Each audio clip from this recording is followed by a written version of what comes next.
pudding. I'm going to use 3 avocados. Go ahead and just cut them like this.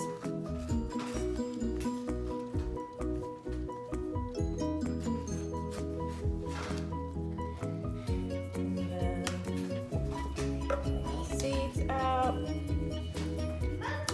So, and then we just scoop all this into the blender.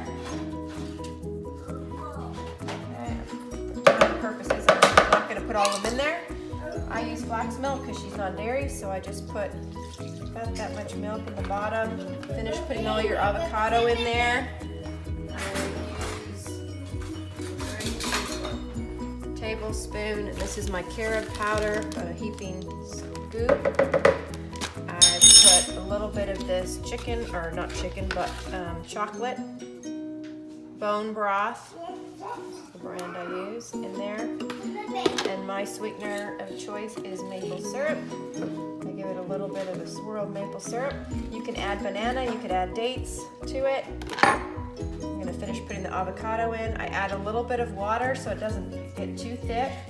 The key is to have a really good blender, like this Vitamix. And then I will show you the final product in a minute.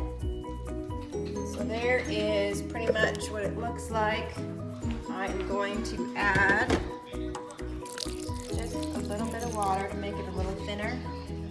And then we put it on the Vitamix, the blender. And there is a puree setting on mine. And I just hit. This is going to blend until it's done. And that's what's going to happen a lot of the times if it's too thick. So I usually stop it, put a little bit more water, or use the damper on it. And I will, this is what it looks like and it's done.